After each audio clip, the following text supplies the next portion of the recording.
Hello there and welcome to the MoFarahDota 2 League 2018 SA Qualifiers. My name is NomadCasts and I'm here with MoFarahDota, and I did actually have a false start there as I did the intro without turning my mic on. So, but never mind. Hey, the world is made out of hiccups. You know, that's how inventions and breakthroughs are made from people making mistakes. No, it's like at the Olympics, man, where you do a false start, you just get disqualified straight away. So I'm afraid I'm kick off the stream now. Oh well, it's bound to happen sooner or later. That's just good though. It's good. You get to see some high quality South American Dota again today.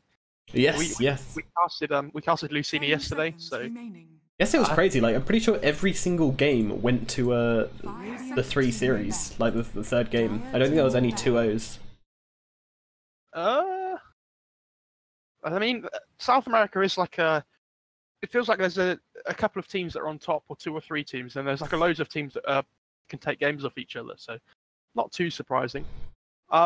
Let's get into draft though, because we've seen some heroes that are not always picked, and I don't see them all the time. So, Luccini have picked the Chen, which is, you know, definitely a South American thing that's picked every game when it's available. I think. Yes. Yeah, they almost every time.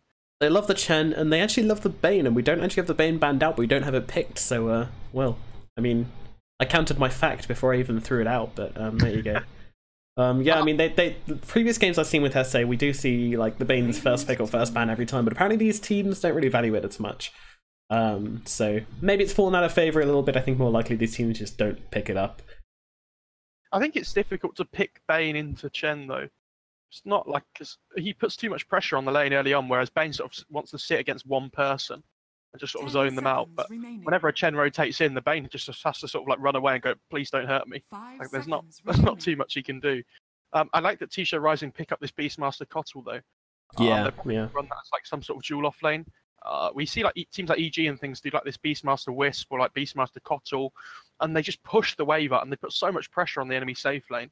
The good thing about Beastmaster as well is that you get that vision advantage from the Hawk and things. So Luccini Gaming pick up this Nyx in return.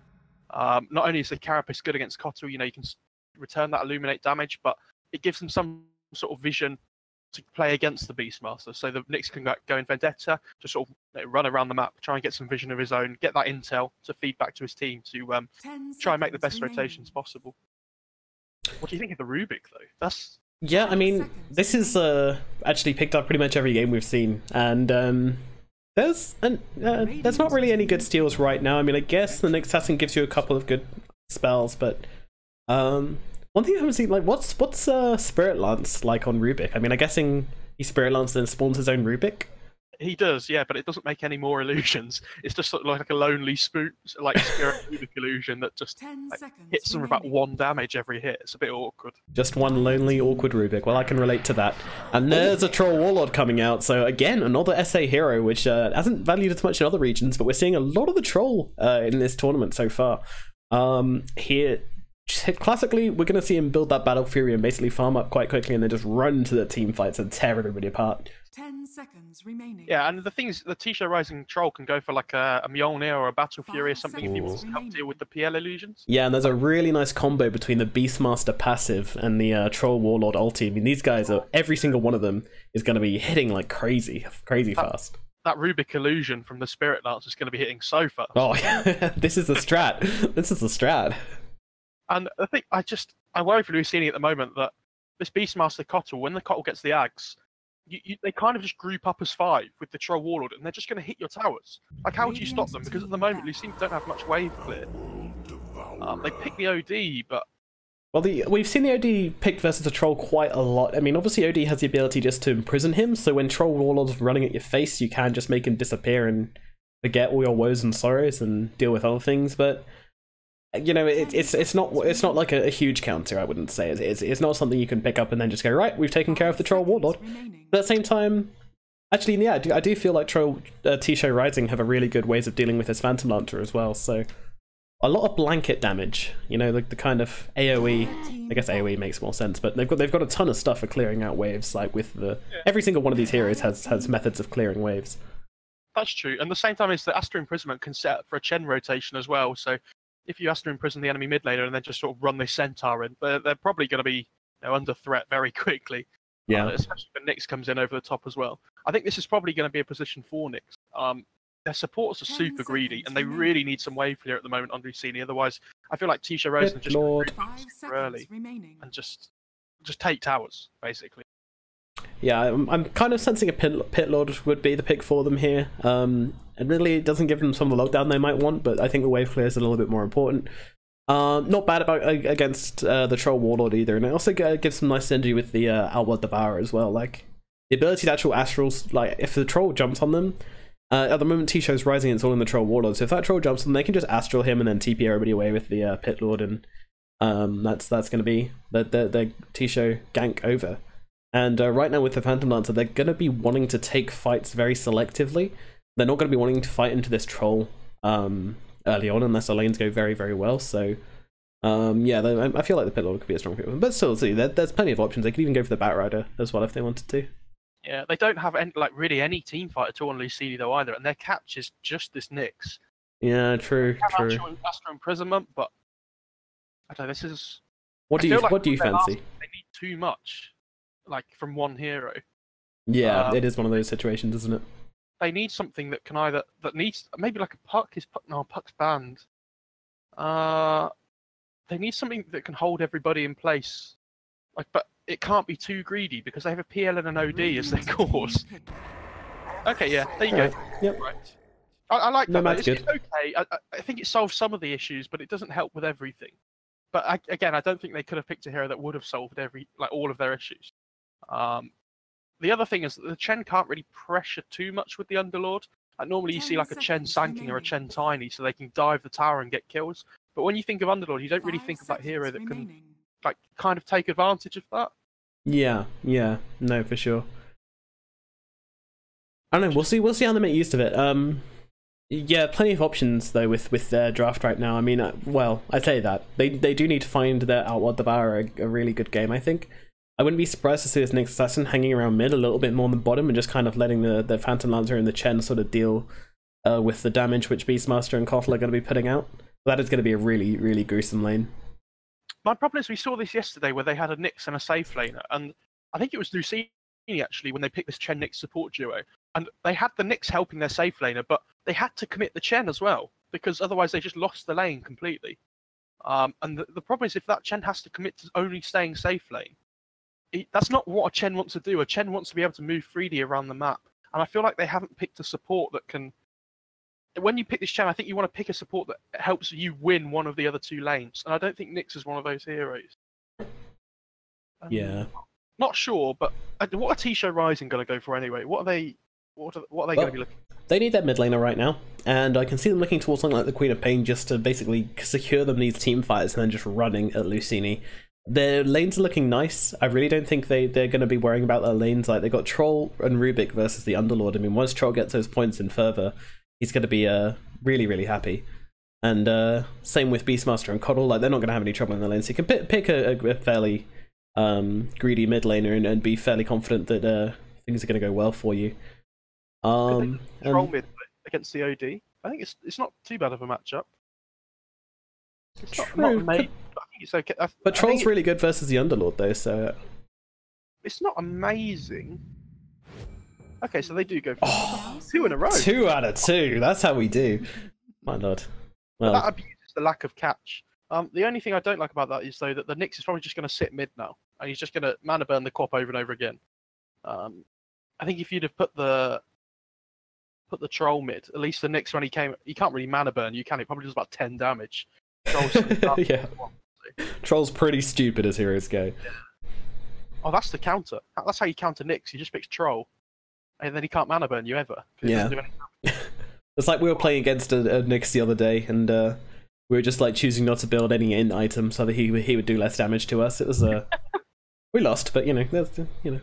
It's a moral victory, though, isn't it? Exactly. His mana burn was doing no damage whilst they were taking our ancient, so joke's on him, really. Exactly.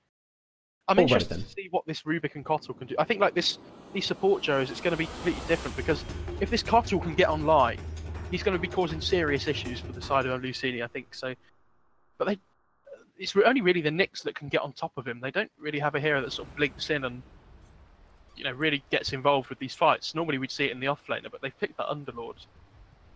We'll have to see. Prepare for battle. Yeah, I mean, for me, my money is on T-Show for this game. I think their draft is stronger, they got plenty more options, and I think their laning phase is looking really, really good right now. Luccini, I mean, their Phantom Lancer is going to struggle up here, though at the moment you got 4 heroes coming up, but Beastmaster is with them. Yeah, the Beastmaster with the Coddle. So Beastmaster Coddle is just a really horrible lane. You're going to have these Coddle Blasts coming through, you're going to have the Chakra Magic with the Wild Axes. I mean, those are going to be spammed every second on the second. And really, with only a Nyx Assassin, I don't think they have enough to deal with that. So the Phantom Lance is going to get shut down. Mid should be okay for Jamari, I reckon. And bottom lane, you got Mandy, the Troll, and then probably the Rubik's going to join in versus the Underlord. So, as you say, like it's not a hard counter lane, but it's definitely not a lane which I don't think Troll's going to struggle in too much. Would you agree? Yeah, I think it's okay, but Underlord's one of those heroes that if you let him just get levels and farm, he can take over the lane really quickly. You know, go back to that jungle, start farming the big camp. He can Bad Boy taking a lot of damage here up at the top rune, and with that Coddle Blast, Dunhow's going to draw the first blood. The Coddle actually has 3 clarity, so he's going to be really good here in the top lane. So he can be using the Chakra Magic on the Beastmaster as well. Yeah, for the yeah, that's the big thing, isn't it? It's going to be painful. Oh. I don't know if we mentioned so far, but this is actually a best of 1. In this lower bracket game, so yes, yeah, we haven't mentioned that, have we? Yeah, if you don't want to be testing new things in a best of 1, do you? So this is, I feel like they're probably both going to be sticking to what they know. Oh, and they actually get a D ward in the top lane on where the Nyx put his observer. Oh wow, that is so big. This is such a fantastic start for T-Show already. This top lane is going to be scary. I mean, you've got you know, half a level 1 on your Coddle, and I mean, it's pretty much the perfect hero to get it on early game, is to get that, find that kill, is Dunhow here. And there you go, just axes, throw down that Coddle Blast, and Madara, look at the damage he has just taken, my word. Jesus. And, oh, guess what, Coddle Blast off cooldown. It's going to hit him again with the axes as well. It is nearly enough damage to actually bring him down. And Bad Boy, he's just trying to make something happen here, but there's really not a whole lot he can do. Like, Beastmaster hits so hard, 68 base damage, and that's without a Quelling Blade. So yeah, 5 armor as well, so he's not afraid to get under the tower and get his hands dirty here. I mean, look at this guy. Look at this guy. This is 1 minute in, and he's just farming under the tower, no problems. He's got that sweet Coddle to back him up. So this top lane, as we expected, it's going to be messy. Let's look towards mid, though. Let's look towards possibly brighter horizons for Luccini. We've got the OD versus the Queen of Pain. I mean, this lane is dependent on the rotations, right? Yeah, definitely. I just want to say quickly one more thing about this top lane is that the Nyx skilled Mana Burn at level 1, and he's basically just hunting the Coddle down and using it whenever he can. Yeah, that's to be expected. Yeah, in the mid lane, I think neither of them are going to kill each other, I don't think. Like, one has Astra Imprison, the other has a Blink. So yeah. Basically trading farm. Bot lane, though, as well. Like, this Troll is just... I think he's quite happy to just 1v1 this Underlord. It's not great, but... it means that this Rubik can just pull, like you see at the moment. He's quite happy to just chill, like get these levels online, because it's a really greedy position 5. Yeah, and he's more than happy to take advantage of that, and even finds himself a double bounty rune, maybe. Yep. Yeah. I mean, but you can see what I mean about the Underlord. Like, he's sitting on 10 CS already. There's not really much the Troll can do. Yeah, and the Troll keeps building up these further stacks on him whenever he can, so those are super annoying for the Underlord to deal with, because there's really nothing he can do. Like, he doesn't want to get out of the lane. He is tanky enough to basically just take it at this stage, but you know, once Troll gets his face boot stuff, he might not be able to just stand there and take it for much longer. Yeah. Jericho's actually rotated up to this top lane for Luccini. Mid. If the Rubik can get the lift. Oh, okay. Astral Imprison and the rotation in from the Nyx Assassin. Is that going to be enough to save him? Oh, nearly gets him down to the low ground, but not quite. And the stun is going to keep Jammer alive for a little bit longer, though. He actually turns around and starts fighting up with the Rubik, and that will cost him his life. Was he going to go down to that dagger anyway? I don't think so.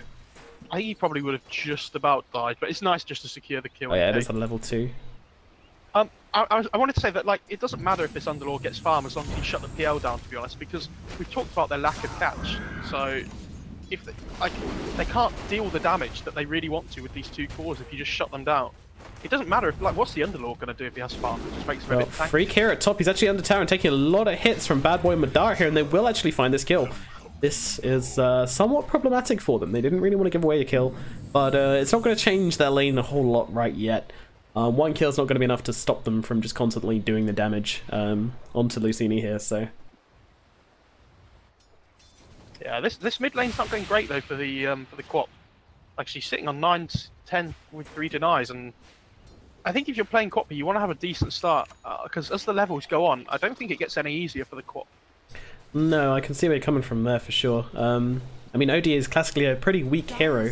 Astral's not really an amazing spell. So you expect him to struggle in the earlier levels, but he's just not. He's not at this stage. He's finding the CS and doing pretty well. Yeah, a regen rune is spawned top as well, so that might be big for either of those mid laners if they choose to go for that. Yeah, neither have a bottle though. Troll, bot lane. No, they're just throwing in some harassing. This mud golem is so Look at Chen, he's just sending in the mud golem and then he himself just laying in the right clicks onto Mandy. The troll has to be so careful though, because if that mud golem splits like it just has, he has 2 stuns now, and it might be it's impossible that he could go down. Is there a level? Yep, there's one level in Penitence as well, so that will certainly cause a bit of damage. And there goes one rock, and rock number 2. It's a little bit late. Doesn't keep in the firestorm, I think, as they were planning. So the troll does make the great escape. Maybe not so great. Very minor escape. I don't know if you saw that. The PL just actually dodged the Illuminate from the Kotal like right at the last second as it was about to hit it. Yeah, I saw it earlier. He did manage to pull it off before, so getting pretty practiced at it by now. He's trigger finger on that W. He's ready. Yeah, and just kind of going forward, scouting, seeing what there is to see. And Freak, he's got these chakra magic wild axes to throw out. So I'm just worried that when this off cooldown again, it's just crazy. Yeah. Like when this Beastmaster gets phase boots, how are they going to deal with it? Because the PL is going to take in so much harass. With the charge from the tree line from the Keeper of the Light, it does do a lot of damage with Madara. Yeah, as you say, I mean, he's currently sitting on 22 CS, which is better than we could have expected, but bottom lane they do find Sword. So it's a kill for the Troll Warlord. Definitely going better than this Phantom Lancer's lane up here, even though they have managed to take down Freak as well, but I mean, the Troll's sitting on 29 CS and the PL right now is on 22, so quite a big difference. I mean, PL's doing better than I thought he would, to be fair. So he's like, even though he's against this really hard pressuring dual lane, he's getting a decent amount of CS. Yeah, he is. He really is. And I mean, ooh, that's a lot of damage, though. The axes are off the mark. And in comes Chen from behind. Now he has got this golem, and they have stunned him up.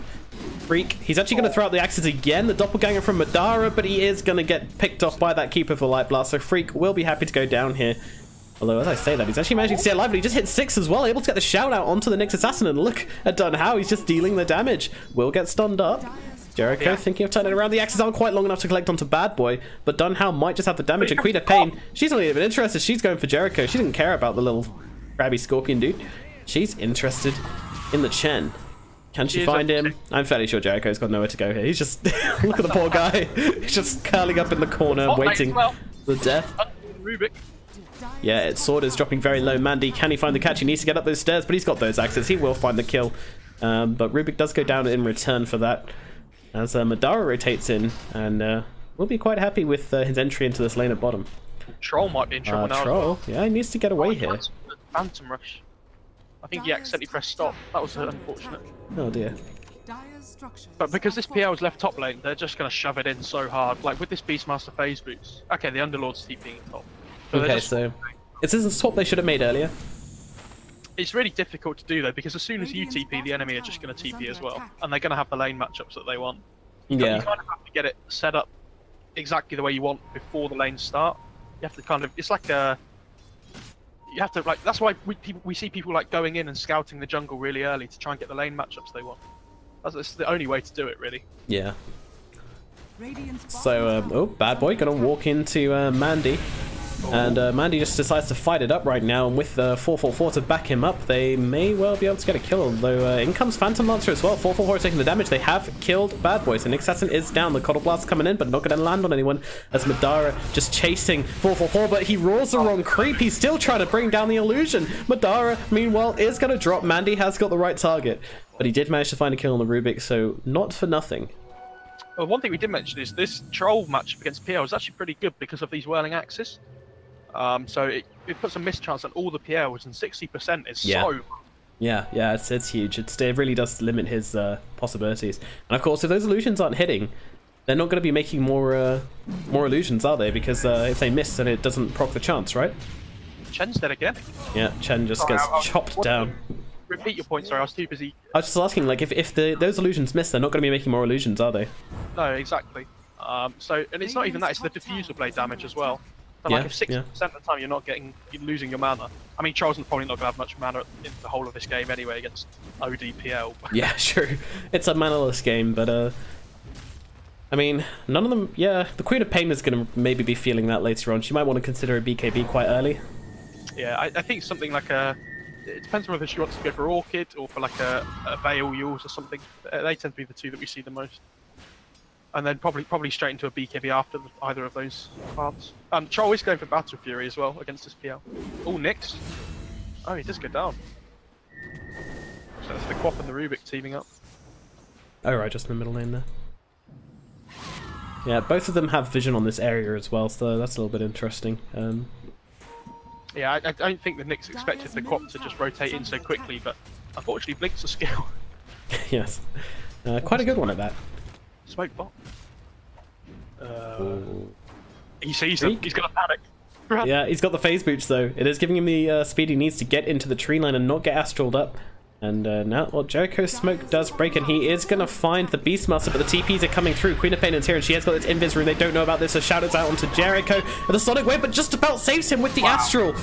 Didn't do any damage at all, actually, but now the Rubik Lift comes down. Jeremiah's getting very low. Rhea does survive, but the Axes take out two. Sword trying to get away, but where can you go? The screen comes through, and they take him down. This is a lovely little turnaround there, and that was just a gank that took a little bit too long, and if you let that hero get to the tree line, then you got to really be careful of those rotations, as Luccini just learned. Oh my god, he melted them with the Axis. That was crazy. Yes, yeah, it is physical damage on those Axis, so yeah, as you say, the medallion makes all the difference. Alright, so Nomad. Yes. They're 7k behind now on Luccini, and in my opinion, the Chen really hasn't done anything for the first 10 minutes of the game. We haven't really felt his presence, and that's the most important time for the Chen, the first 10 minutes. So how do they get back into the game now if you're Luccini? Oh, I see that. Sorry, he was just doing this weird thing. I just want to explain. He was killing this, just sitting here denying his own troll creep, and I was really wondering what he was doing. But if he uses Holy Persuasion on the second Rock Golem when he got the troll creep second, then it would replace the Rock Golem rather than the Charles. I understand that. Anyway, how did Luccini get back into the game? Is what you were asking? Yeah. They win some team fights. How do they win team fights? No, I think they just need to find a way to make space this game. Probably rotating in a little gang squad of Nyx Assassin with his level 6, which he doesn't have yet. So find that 6 on Nyx Assassin. Go around with your Chen. Hopefully get 6 on your Chen as well, but that might be a while. And basically try and make some space for your Phantom Lancer. I think you kind of... or maybe even make space for the OD. I think maybe the Phantom Lancer is the better fighter at this stage in the game. I think he needs his defusal though before he can fight, and yeah, I don't think T-Show are going to give him the time. My issue is that when I think of Dota and I'm drafting heroes, I think of space makers and space takers. So who on the side of Luccini wants to make space? Are you a giver or a taker? The Underlord, the PL, and the OD, none of them want to make space. They all want to take it. So what are the options for them here? It feels very limited. Yeah. I mean, I guess just use the Underlord to push out lanes, try and make some space that way. When anybody comes in, just Dark Rift out. Is that a possibility? I mean, maybe, but like they're not really making space, and they're just sort of shoving lasers in very slowly. Because, like I said, they don't really have much wave clear. It's just this Underlord. Koto actually has a Force staff as well. They are actually going to find Sword here, but they will get revealed, and I don't think they even want to bother using the shout for the Underlord. It's not a very valuable target, is he? I mean, they could get him, but they want to just force this tower in. It's more important at this moment in time. Yeah, I think they're going to use the Axis here to clear the trees. And okay, never mind. He just use it to clear the freeway. Here you go. We'll find him. He's sniffed him out in the tree line, but yeah, as he's saying, just not bothered at all. I mean, what's he going to do? Drop a Firestorm? Yeah. Like, it doesn't do anything. TP out? Not very threatening. This Beastmaster has a Solar Crest already as well. He's on 404, and he is... Crikey, this guy is, yeah, second in the net worth chart. But look at this troll just taking off. I mean, he's found his Battle Fury, and he's making full advantage of the space he's been given. Meanwhile, the Queen of Pain, a little bit further behind, actually, but yeah. Oh, no. They actually... Beastmaster's going down. Oh, there comes the wave from the Kotl, but Freak, he's once again stuck up, but the evasion! Oh, the blinding light! It saves his Troll Warlord and the jump in from Queen of Pain, but she's taking a lot of damage right now, and the Astral will finish her off. Meanwhile, 444, he's able to steal the Astral Imprisonment for himself. How is he going to use it? He doesn't actually have the mana to use it, so never mind. I'm just going to have to try and run around the trees here, make some space as another Kotl Blast comes through, but it is not going to connect onto anybody. Rubik, he's just trying to juke. He's just trying to juke as best he can. Imprison. Yeah, he does imprison someone, but unfortunately he himself is going to drop all the same. He died. He bought out his items just before he died, though, so he got the Chankles and a wall. Yeah, he wasted a lot of time as well. Meanwhile, the Troll's just farming up their jungle. So, he could tier 1 mid as well on the Troll. He has gone for the best of Fury, so he's going to be, like you said, farming so fast and really, bridging a gap between him and the rest of the people in the game. Well, it's it's looking difficult for Luccini, but that little kill there on the Queen of Pain is actually a really important one, because she's one of these heroes where if you give her too much, then she is just gonna be leading these jumps onto you and using that magic damage to really secure the aggressive plays from T-Show. So if you can bring her down, slow her down a little bit, it's always useful for the space side of things for Luccini, and making sure your Phantom Lance can actually reach that late game. Absolutely, and I don't know, this cop actually did go for Veil, so yeah, she's going Veil. Madara in the bottom lane doing a lot of damage to Freak here. With that Firestorm especially. Freak is going to escape, but come on, guys. Number 2. That was the second time he's done that. He recalls in the cop though, so they really want to push this tower in. Yeah.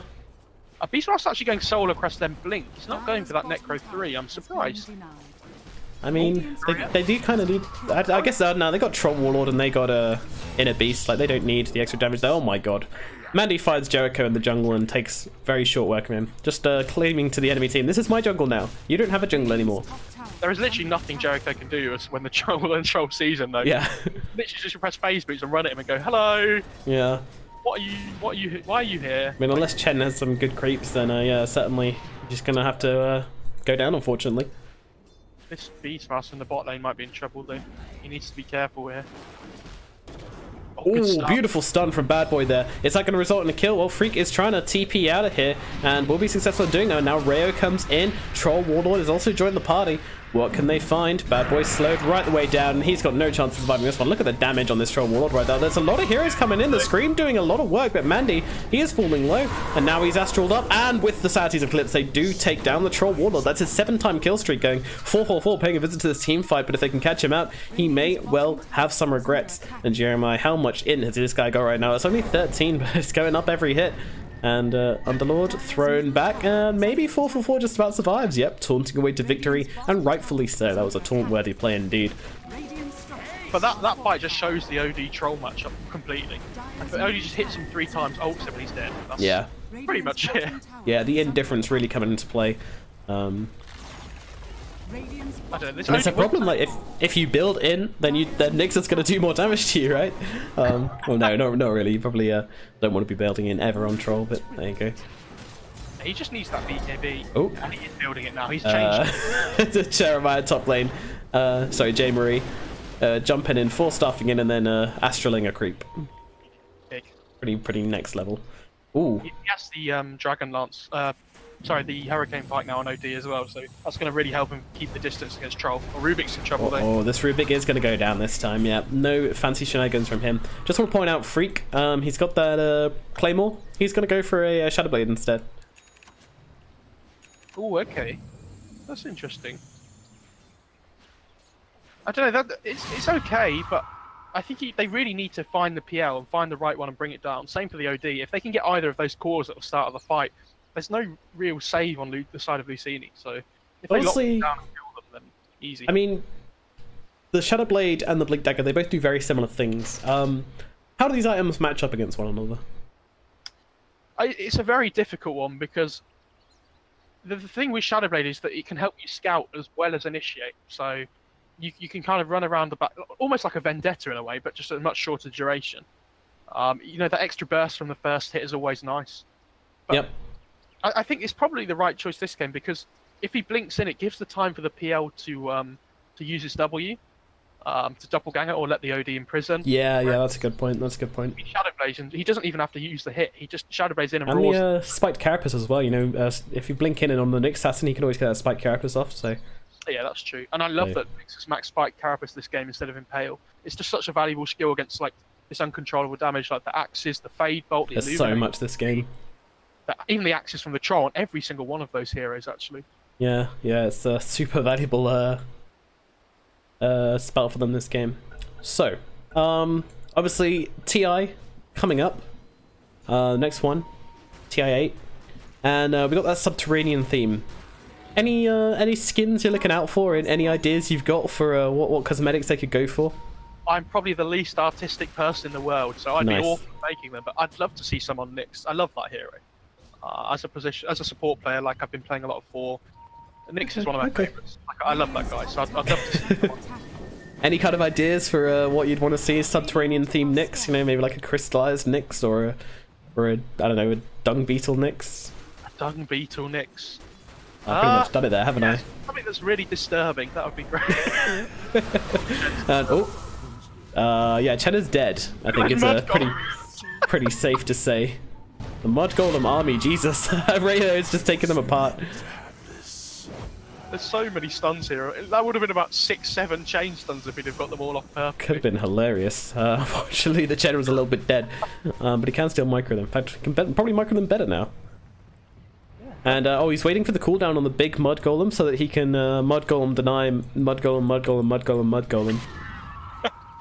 Let's see if he pulls it off. Golems are dead in 30 though. He needs to be fast. Yeah, true. But now it's off cooldown. I want to see it, but it looks like it's not going to happen. The next big timing for T-Shirt is this Kotalax. And I think they've given too many kills away in the last few minutes, where if they'd have just played it safe for the next, like, 5 minutes or so until the Kotal got the axe and they just grouped up, I think they would have been in a really good position. But when that troll died in the bot lane and they took the really bad fight, it's really hurt them in terms of their timings and how they want to play. Yeah, it has. He almost has the BKB on troll, though. Only about 900 gold off. That's a really big item in this game. It's going to help him so much versus the OD. Even it's not just it's the PL diffusal blade as well. Like the Nyx is annoying. Yeah, true, but yeah, I agree. If he can just run down that OD, the problem is when he imprisons, it kind of just kites out the BKB duration on the troll. I think it's 4 seconds on the prison. Yeah, it is. So it's quite a long time. Yeah. Well, back to the subterranean thing. You know what I want to see is I want to see a mole for Chen to ride. Bonus points if it's a naked mole rat. It's just like some weird fantasies that you have. Or a star mod. I mean, not really. I just like moles. I don't think there's anything wrong with that. It's subterranean themed, so I feel like it would really fit in. Like a really cute little, like, fat little mole just running around. Maybe give him some glasses or something. It's like in Wind of the Willows. Which heroes are going to get this? The mole. Either Chen or Luna. Chen for the serious one, Luna for the memes. But I think Luna riding on a galloping mole would be just glorious. What about heroes for sets in general? I mean, obviously I do like Tusk, but he's already got a ton of sets, and I don't really know how you'd work the subterranean theme into his kind of lore, if you like. I mean, I guess you could just take away the ice and make it dirt. But we have a bit of a base race going. Well, a bit of a tower race. Troll whacking down that bottom tower. It's Aura though from Beastmaster. Yeah, this is what we were talking about before. I mean, this guy is hitting ridiculously fast right now. What are we on? We're on 0.27, so that's max, isn't it? No, 0.24 is max. We've had this conversation before, but they're not done in the top lane. In fact, they've pit lorded some people down. Oh, they are really going for this. Look at all these chain creeps as well. Yeah. They have the alpha wall. They've got a whole posse, although Chen's actually not using them to push right now. Yeah, it's so difficult for them to push this though. Like they really don't have. And meanwhile, they've taken a level 2, tier 2 at mid, so they've currently given away 2 towers for that top lane tower. Yeah, and they're not even going to take it. Troll. That's really bad. Troll, he's in trouble here. He's got that BKB. It just arrived. Oh, and the send back as well. It is a 10 seconds, and meanwhile, the rest of the team managed to actually find a kill on the backlines. Oh dear. This could be someone in a lot of trouble. Freak. Nice blinding light. And then the return astral. Not quite sure that was the. What? Oh, where is he? That was the Rubik's astral to save the Beastmaster. Yeah. No, I was just wondering whether that was okay, but actually Luccini backed out anyway, so. Yeah, the Beastmaster can just.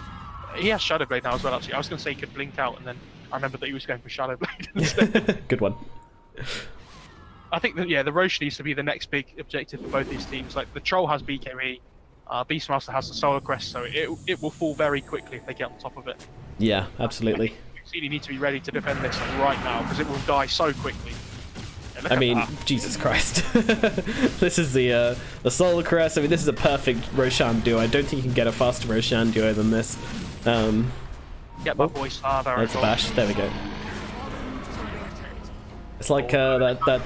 Oh, it's imprisoned. Nice imprisonment there, but it doesn't look like they want to follow up. Yeah, they're scared because they don't see up on that high ground. They don't know who's there. Yeah. Also, they've got the shout down on the Beastmaster. They don't need to fight with that. Now he's got it up. They might be more inclined to take a fight. Yeah, possibly. He's actually going for Silver Edge on the Beastmaster. Wow. Not sure about that one, but again, you know, if you've got the Shadow Blade, the Silver Edge does increase the duration. I can't remember quite by how much. Let me have a look.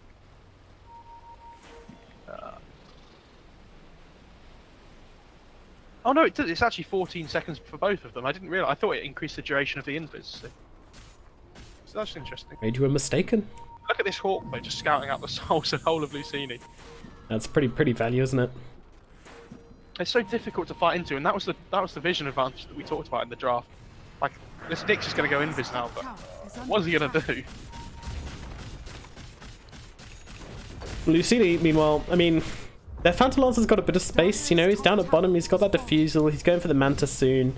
I think he's got the recipe coming towards him, and he'll try and pick up the Ultimate Orb on the way back to base, but, I mean, the Troll Warlord is just miles ahead of both of him and the OD.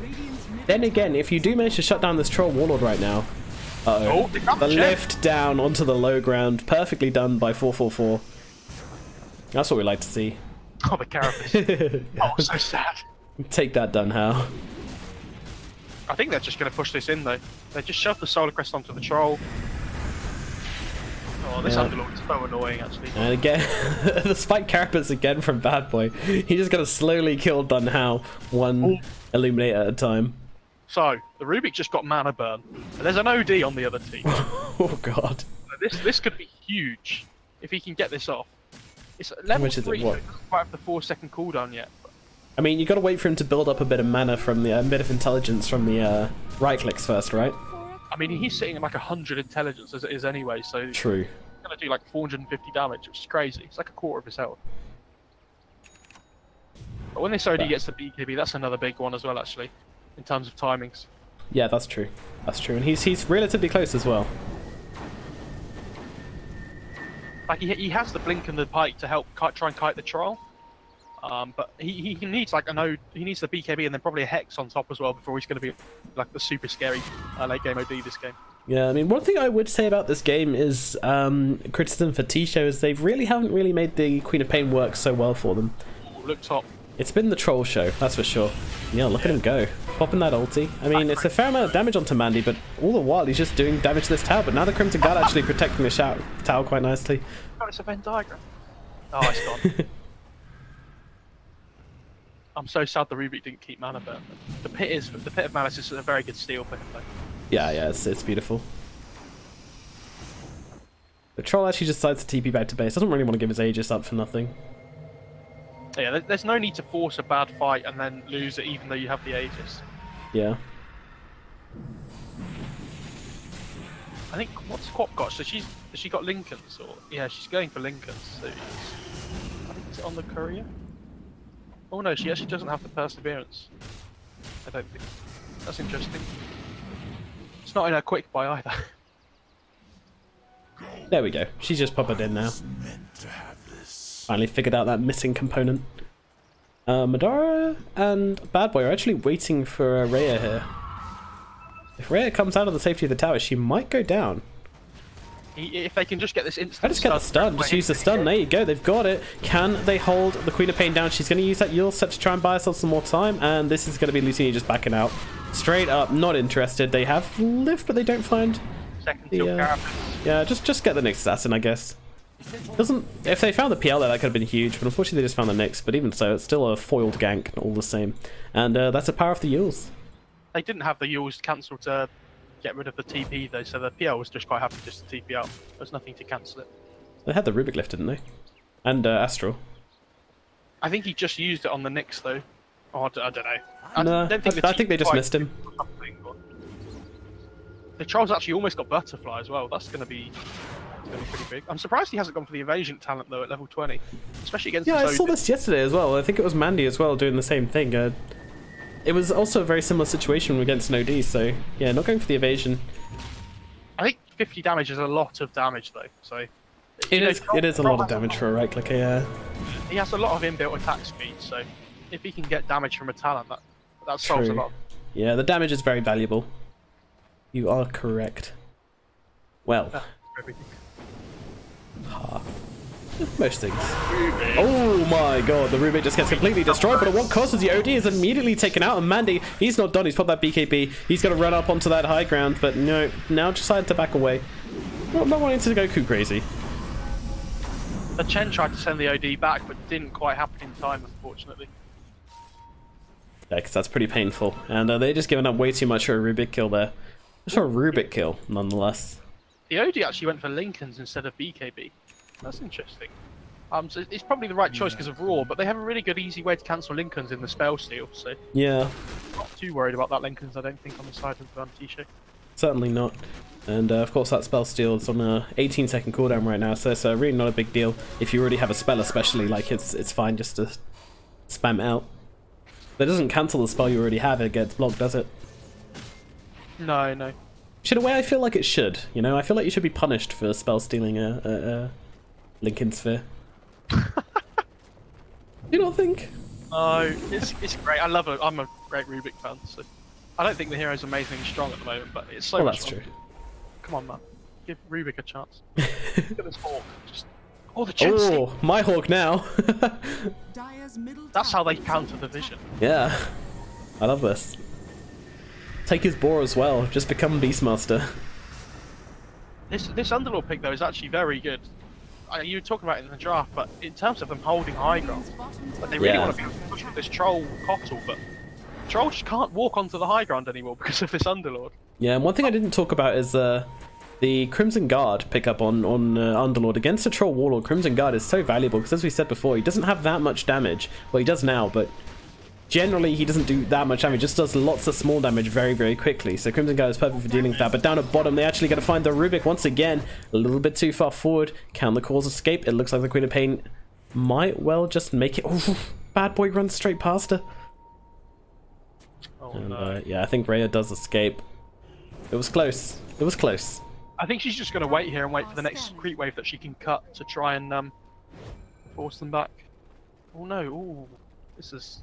I thought Rika's actually smoked up nearby, so sorry, Shadowblade.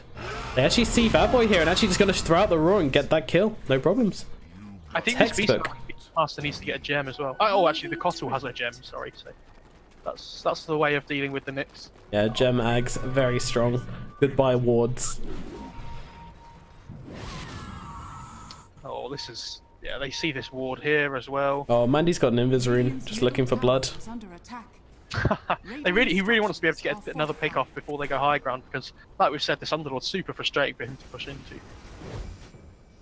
But the way the game's going at the moment, I think... If he finds Madara here, Madara's actually going to doppelganger up into the high ground. He knows which one is the real one. He's going to find him, jump on him straight away. Madara trying to make it to the shrine, but it is not going to be enough as that scream comes through. The Sonic Wave takes down the Phantom Lancer. You said they wanted to pick off. Was that good enough for you? Yeah, but it's not Underlord, so they still can't push. True. Like, he didn't even bash the PL there. It was so unfortunate, but they did just quite have the damage to kill him. I think he switched to range form pretty quickly though, so... Okay. This OD needs to be very careful here because there's an Axe on Cottle and there's a Hawk. I think he's dead. Oh no. How you say it? Here we go, into the tree lines, yep. Does use that Hurricane Pike to try and buy himself some more time, but there's no way he survives this, like, yeah. Oh, he sold the imprisonment just before he went down as well, so the Rubik's got that to help his team for this push. Yeah, that's quite nice. It's just to save them if they get gone on. Say if like the Nyx stuns somebody, you can just imprison them to stop them from being put into any more threat. Alright, so going back to the TIA, you know, the subterranean theme. Okay. What about a muddy water set for Morphling? No. Just make him a bit brown. Or maybe, oh, you could make him sand. How cool would that be? You just turn, yeah, just turn him into sandling. Just destroying lore.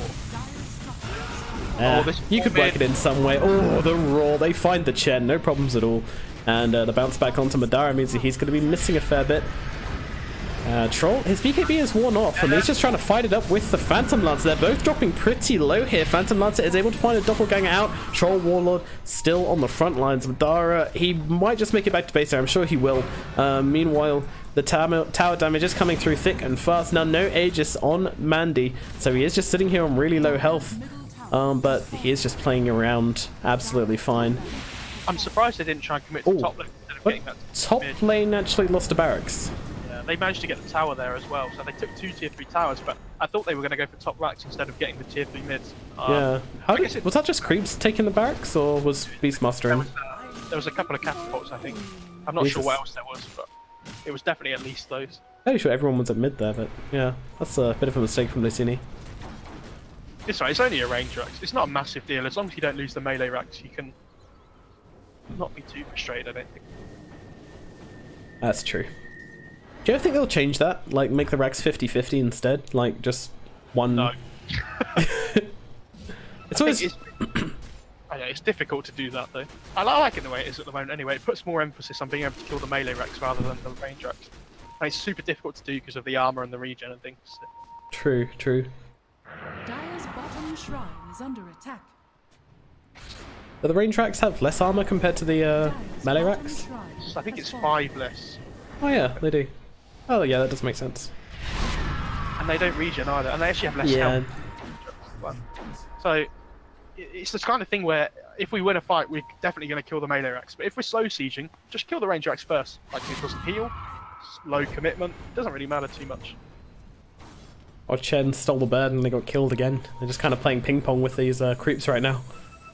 Like T-Shirt have just kept Luccini in their base. Yeah, like, they can't leave on these 3 heroes that are stuck inside. Yeah. Luckily they keep giving Jericho creeps though, like the Beastmaster with his random creep spawn. Oh, look at this rat. Mandy just going at it, and in they come. They're all grouped up together. The Sonic Wave, when she is unstunned, she is going to do a lot of damage, but she's so locked down, and actually the Blinding Light saves a couple of them. No one actually going down there somehow. But that's fine. Like if they took the barracks, so... Troll pops BKB and he gets the melee racks. Like that's perfectly fine. He's actually going for Steel Rage of his own, so I'm not sure how much I like that. I think if he goes like for a Skadi or something, I'd prefer that. You can disable the Atrophy Aura, although it actually doesn't... I'm pretty sure it doesn't stop the buff, it just stops him getting more Atrophy Aura, so really it's not that good, I think. I have to double check that. OD, it stops his Essence Aura, but he's not really going to run out of mana anyway. I guess it stops the Phantom Lancer being able to create more illusions with Juxtapose, but... Explosion's just God. Yeah. Well, there's a cheese on the floor as well. I think, what's the time? So it's 50 seconds until night time. I think T-Shirt needs to be careful here because they really want to try and push with this Illuminate healing. It's difficult to push without it, so... Yeah, the daytime makes a big difference. But the issue is then that they lose the Aegis, so... Oh, Mandy on the hunt might find Jericho here, though they do see him. They have that sentry ward, but they, oh my god, completely taken out. Actually, Bad Boy daring to come close. The Pit Lord is just going to fly himself out of there. So do they want to push with the Illuminate heal, or do they want to push with the Aegis? Which one's it going to be? Because you're not going to have both at the same time. Oh, OD.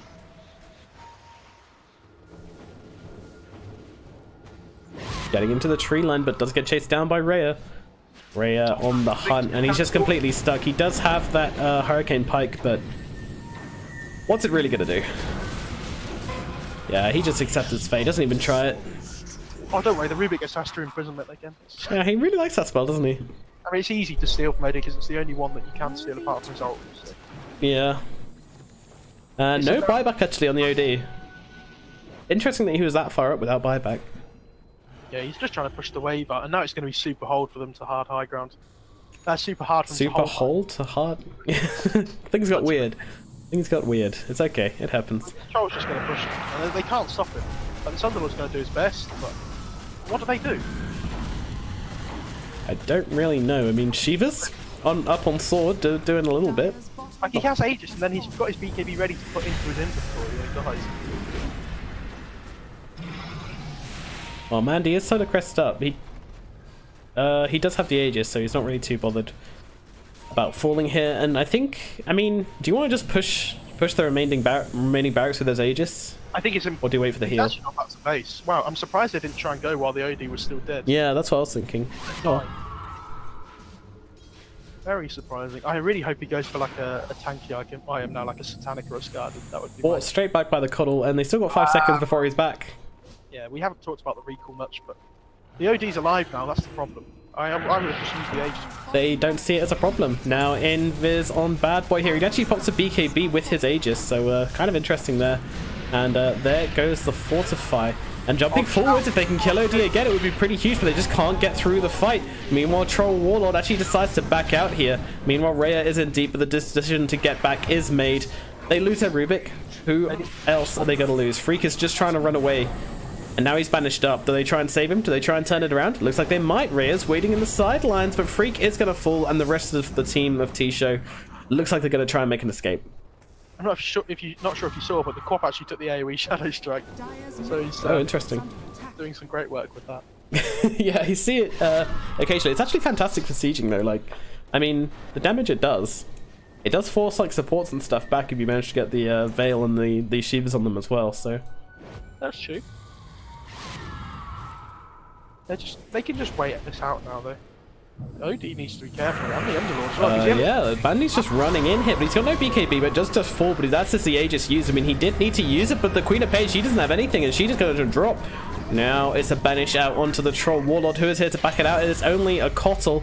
What is this BKB going to buy you? It's bound in the 2. Now it's gone. Alright, I tried to count there and just said 2 twice. Apparently, casters can't count. That's a bit above my pay grade. The Quap's definitely feeling debated by the Troll there. That was yeah, like she had the cheese, but she didn't manage to get it off. They kept her locked down pretty hard. Oh, he gets the Firestorm. Yeah, it's a nice keep carrying spell. It's going to help him a lot in helping defend this tier 1. But yeah, Luccini can't even go for it because look at bot lane. They have to deal with that. Yeah. I mean, PL meanwhile pushing out the top, doing what he can.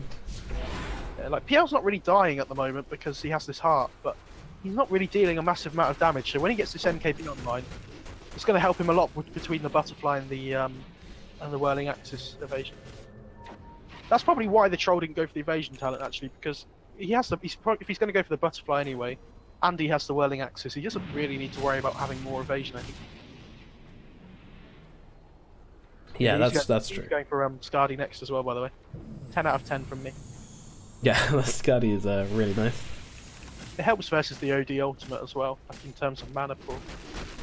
Oh yeah, that's a good point. Gives him a bit of everything. How long till Roche is up? So Roche may respawn in 3 minutes. I think they need to wait for that now. Yeah, I mean, the game gets scary the longer they wait though. I mean, like I say, Madara's got a fair amount of farm. I mean, they are ahead in net worth, but these heroes just do better late game on Luccini, I'd say. Oh my word! What? He's just jumping in. My god! Finding the double damage rune and just making full use of it. Now trying to chase down who he can, but actually Mandy's really struggling to find anybody. Meanwhile, over in the other side of the fight, spells are being exchanged. 444 is going to drop. Bad Boy just running straight in, but this BKB is up on Freak as he's just trying to tank it up, taking it all. Axis flying through. Meanwhile, Queen of Pain using all of her spells in the backline, just trying to deal damage, but all of Luccini are going to get out. Oh, was someone astral there? No, they will get TP'd, right? Yeah. Yeah, they all got left. They all left, sorry, with him. Yeah, decent fight. You know, they forced the Rubik buyback, which is okay, but like the Rubik buyback doesn't really cost anything at this point anyway, so... The problem I see here, though, is that Luccini are quite ulti-dependent. Like, they really want that Vendetta to start off the fight. Hand of God, obviously, massive in these fights. And the Sanity's Eclipse, well, that's just come off cooldown. Ah, so they didn't use it in that last fight. Okay. Yeah, they're going to be fairly happy. And the Chen's just taking over these siege groups, so... not really much the T-shirt can do with that. They're just leaving it. Yeah, they're leaving it alive for the Chen. So if they do manage to push... We talked about them not being able to take it, like, buildings well, so... If they do manage to push them... Oh, actually, the Troll went blink. Wow. So he's probably just going to sell his... Well, keep his phase boots and his infant backpack now. And yeah. He knows that if he gets on top of somebody, that's the most important thing. He doesn't have to worry about, you know, getting kited, because he has that Butterfly to help. And Infinis, yeah, with the Butterfly, the SNY, and his melee form. He's moving it like, yeah, once he's Shadowbladed 503, that's ridiculous without boots. Yeah. Yeah, boots trash iron. He has a really good level 25 talent in terms of the Axis cooldown to deal with the PL. Yeah. So the miss chance is basically just going to be up all the time. Is there any point where Battle Trance Dispels is any good? Like a global dispel, is that ever useful? It's okay against some things, but not very often, I think. Oh, mid lane. Middle lane, the Rubik's going to drop again. 444, really playing the Sacrificial Lamb. Hitting now Freak, forced to pop his BKB. Meanwhile, Rhea is seen. We'll jump down to the low ground. Just kind of playing with them. This troll really wants to catch somebody from the back lines. Just waiting patiently on this hill. Yeah, well, let's throw up some items in the meantime. Who have we got? Obviously, we've got the Shiva's Guard, which we have seen in action on the Underlord. Troll. OD just bought his first Mystic Staff. Yeah, he needs that Hex to try and lock down the troll before he BKBs. Yeah, he really does. I'm actually surprised he decided to go for the MKB before the Hex. I think he needs the MKB though because of the axes and the butterfly and the troll. Otherwise, he's not going to be hitting him at all. Yeah, absolutely, I agree. But you know, at the same time, maybe you don't want to focus the troll. Maybe you want to go on the backlands and start killing the sports. But OD isn't fantastic about doing that because he's got such terrible mobility. Yeah, he's a lot of their damage as well. Oh, the Corp's actually taking the fear talent as well now, so that's going to be so annoying to deal with for the side of Luccini. It always is. Like that fear talent is one of the really, really good talents in the game. But we do have some good talents on the other team. You know, we got the critical strike on Phantom Lancer. It's pretty potent. It's very good. Illusions. Can I just talk about how ridiculous Kotu's talents are, by the way? All of them. The Kotu's actually got a Hex as well. Ooh, 350 cast range. It's Good ridiculous. lord, that's insane. And the movement speed's so good on a hero. Look at that Hex range! It's crazy, isn't it? That's madness. If he gets an Aether Lens, can you just imagine? Yeah, the global Hex. Global recall, Kappa.